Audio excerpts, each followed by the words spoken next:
Now, this is a fly I'm going to, or the pattern I'm going to be tying. Basically, it's basically a, well, some would say a clink hammer, but it's parachute fly.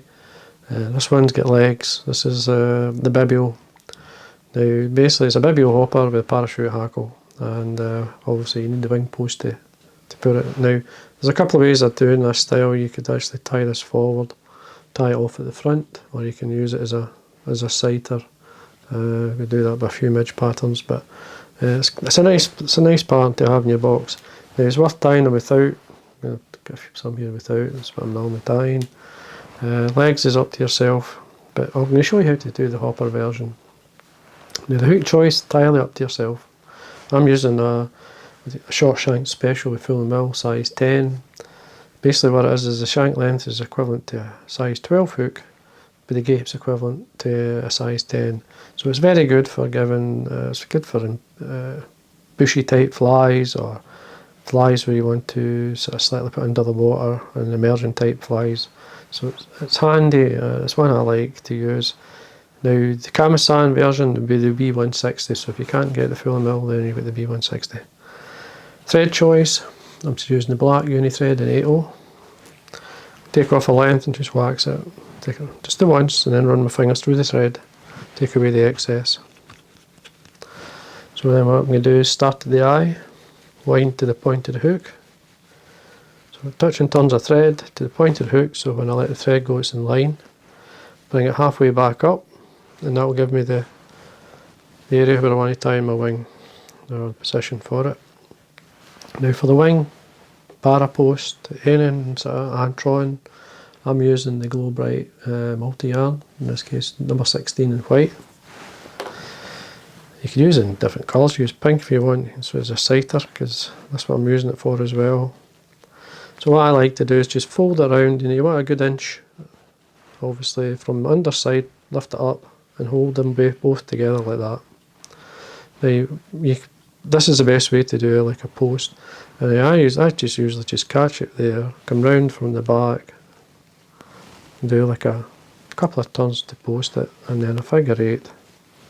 And that'll never move, and you've got it's thin, there's no bulk in there. It's spot on for tying your parachute hackle. Now I just line these up. So I use that, make sure you've got enough there to handle. You want to be able to handle this, it's a good inch and a bit there. You can't see the end of it, but it is there for me to grab a hold of. Should maybe come out a wee bit so you can see that a wee bit better. There. So basically you can see where my handle is. I can hold the top, and then when I'm winding the hackle to form the parachute, I've got something to grip.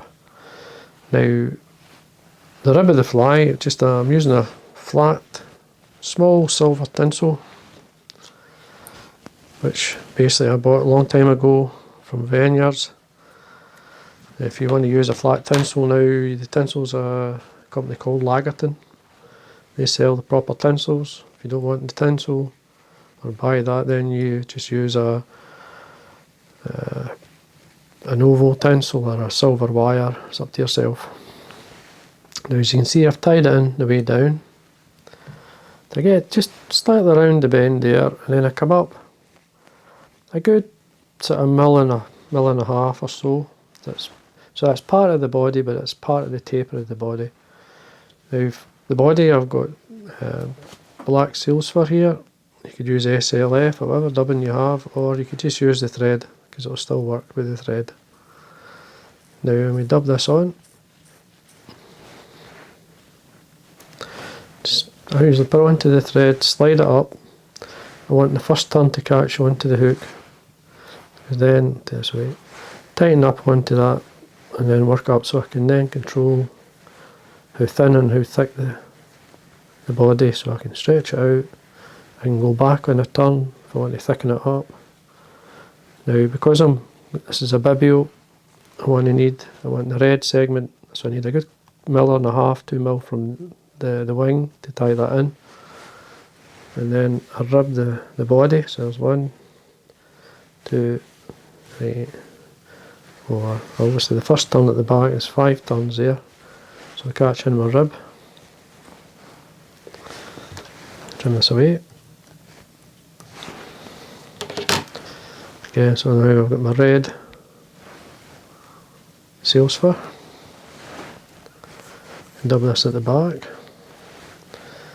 There's many ways you could tie this fly. You tie it to suit yourself. This is the way I like, so I find it the easiest and the quickest.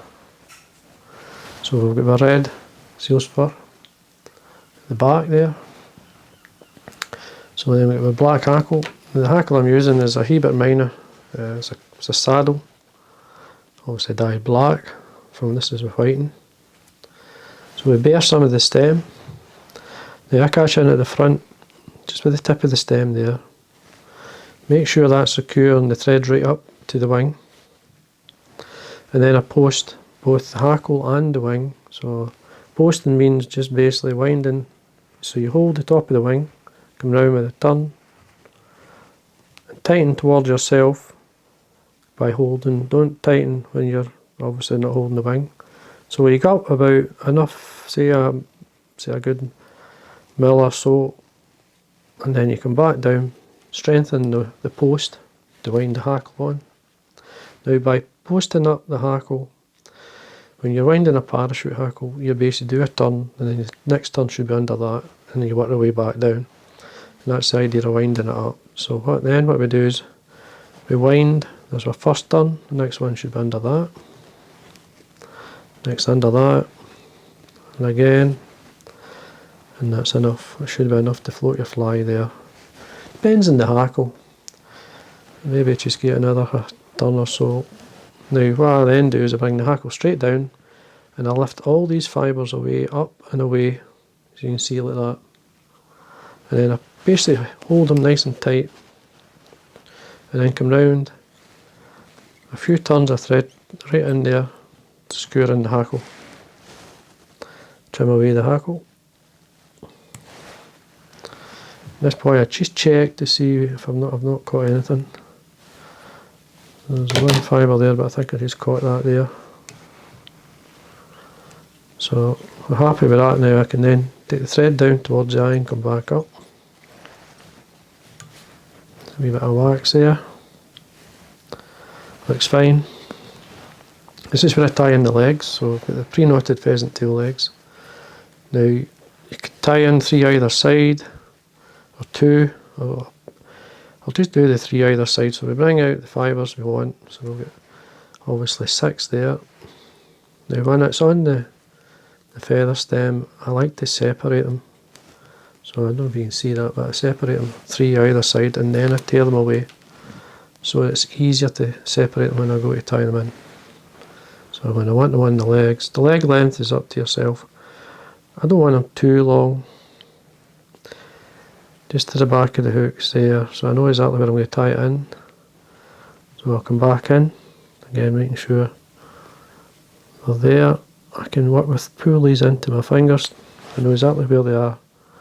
Come over the top, just keep everything nice and tight and holding back the wing and the hackle fibres. So we then can see where the hackle fibres are lying, or the pheasant tail. I like them right up into the dressing.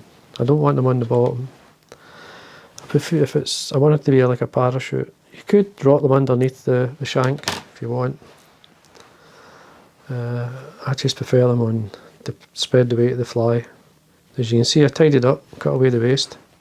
Just leave all this, it's just now, it's a bit messy, but we can pull all that back once we've put a wee bit of dubbing in the front. So we'll get back to this case, the black seal spur. Don't need too much.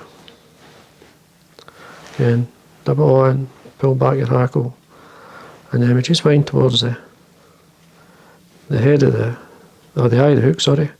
Now what I'm going to do here is come up and come back down, wide turns of thread just to tighten them up. Basically ribbon it, and then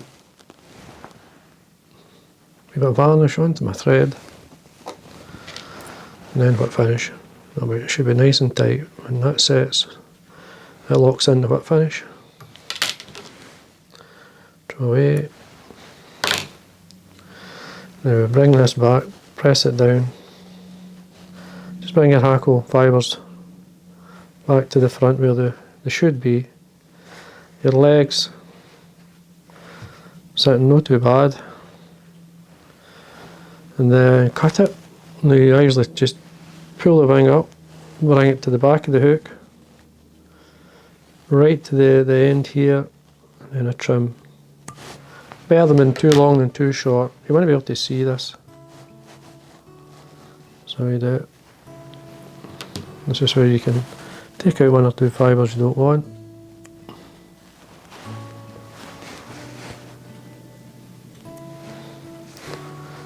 So it's sitting. Anyway, hope you enjoyed that. And again, if you enjoy the videos, please subscribe. It does help, and thank you for watching.